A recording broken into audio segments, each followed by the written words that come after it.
Hey friends, welcome to my first ever recent reads video.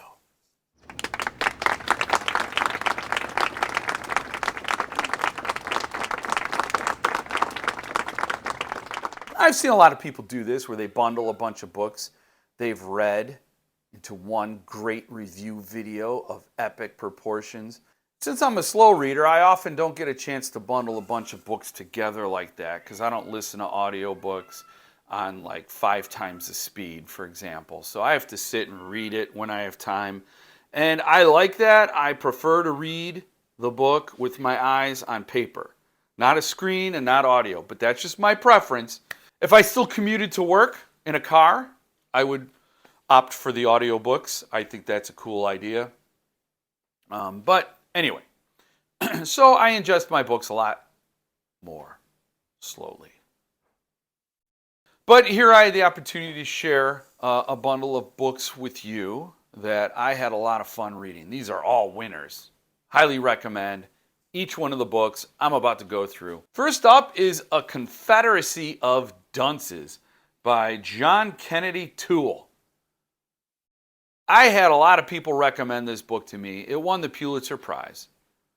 And that usually means I'm not going to read it. But you know what other book won the Pulitzer Prize? That's right, The Road, my favorite book of all time. So I didn't know a whole lot about this book. This was pushed to me as one of those books you should read to enlighten yourself, to gain a deeper understanding of the human experience. It's like health food for your brain. And when I sit down and read, I usually want a distraction, something fun, something entertaining. I love Shakespeare. And after I graduated college, I said, you know what? I love Shakespeare so much, I'm going to read Shakespeare, even though I don't have to read Shakespeare. And you know how much Shakespeare I've read since I graduated? None.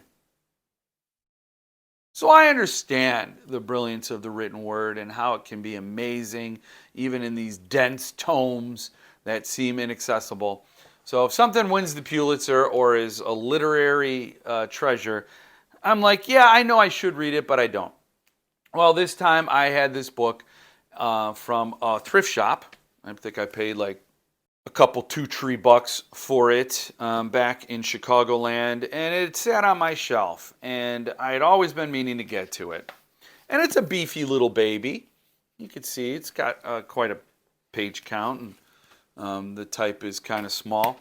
And then bam, one day I grabbed it. I didn't think about it. I tricked my brain. I said, no, you're going to read it. And this is like exactly how I went to the shelf. And I grabbed it off the shelf, shoved it in my eyes, started reading, and absolutely loved it. If you're not familiar with the book, it's about a dude named Ignatius Riley who is an educated fool. The guy is a brilliant moron. He speaks in language that is archaic. Nobody talks like this guy. He harkens back to medieval times. He really thinks that's the epitome of civilization, and we should all go back to that era of human development, and everything that followed beyond that is the fall of civilization.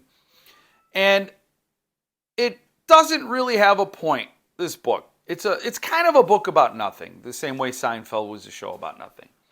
Which you could say Seinfeld is the Confederacy of Dunces for television, because it points out how foolish people are. And the institutions we value are run by fools. Everybody's a fool.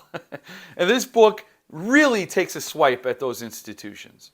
Corporate America, law enforcement, and academia are all in the crosshairs in this book. Most of the vitriol is saved for academia, however, because Ignatius Riley is super educated. He's spent a lot of time at university, and he's very well studied, and he's a pointless human being. He doesn't produce anything. He doesn't do anything good for the world. He's a lazy guy who thinks he's just way too qualified to work. Everybody resents him because he's so smart. It's not because he's smart, it's because he's a jerk and he doesn't know how to interact with humans that he thinks are far beneath him. So he goes off on a series of escapades looking for employment to get himself out of these financial hard times. And he's living with his mom. His mom is kind of doesn't know what to do with this big baby she raised. She's by herself, and it's just her and Ignatius in this house in New Orleans. And just the self-inflicted harm that befalls these people and all those around them creates this book of jaw-dropping, head-scratching idiocy. But it's so brilliantly delivered, you can't help but to continue reading, wondering what's going to happen next. And in the middle of the book, I kind of felt like, okay, these are cycles that keep repeating themselves. I've seen enough. I got the sense of what happens. But I kept reading because it was so enjoyable. And then by the end, a lot of the loose ends that you didn't even realize were loose ends get tied up. And depending on your perspective, a satisfying or an unsatisfying conclusion. I thought it was amazing. 5 stars. Tremendous work. The craziest thing is I know there's a guy I know that totally fits this book. And I pictured him when I read it. And so perhaps that heightened my enjoyment of it. But highly recommend. Brilliant as it is funny. Up next is a book that's not funny at all, and that is Psycho by Robert Bloch. Now, this is also a book with tremendous mommy issues, just like Confederacy of Dunces. Ignatius and his mom are a dysfunctional pair, and then this one goes to the nth degree. If you're not familiar with this story, either the book or the Alfred Hitchcock movie, then I'm not going to spoil it for you here. But there are mommy issues in this book, and they lead to a lot of blood being spilled. Now, I hadn't read this book before. I had seen the movies, Psycho and Psycho 2, and I really liked them. I didn't see what all the hubbub was about. But for its time, Psycho was tremendous. It took on a lot of unspoken mental health issues at the time. It revealed a lot of what humans are capable of when their brain is broken. And it was shocking in its portrayal, both in the book and in Alfred Hitchcock's movie. I think a lot of people took the book or took the story in that way in the movie. And the movie defined and basically became the grandfather of the slasher films. So in its context, in its day, this was a groundbreaking work. But reading it 2023, I think I've read a lot of stuff that's much more explicit and harrowing, thought-provoking. But the book is tremendous. It reads like a detective story. A woman takes off with $40,000 that belongs to her employer and is considering creating a life for herself on the run with this money when she checks in at the Bates Motel. I'm not going to tell you beyond that what happens, but let's just say there are a lot of people interested in her whereabouts. They're interested in that money, and so they come looking for her, and it all centers on the Bates Motel and what goes on there with the proprietor, Norman Bates. I do wish I had read this book not knowing anything about it, because Robert Bloch built in such mind-blowing twists that, again, at the time were just unheard of, just incredible. But still, in 2023, would have been fun to have those surprises there waiting for you when you read it. So I'm not going to ruin it for you. I will say I read this ahead of the Suntup Editions release of the book, and I interviewed Joe Lansdale and Paul Mann and Greg Kreutz, who were involved with that edition. So that was my impetus for reading it, but am I glad I read it? It's a great read. The Suntup book, the artist edition, is still available as I post this recent reads video. So I would highly recommend you go getting that because the art is amazing. I wish I would have had that in my read of this book. I would give this book 5 stars. A lot of that is for the work it did in blazing the trail for the works that followed. Up next is a book I did a full-on review for. This is Midas by Tyler Jones, the next book in the Earthling Publications Halloween series.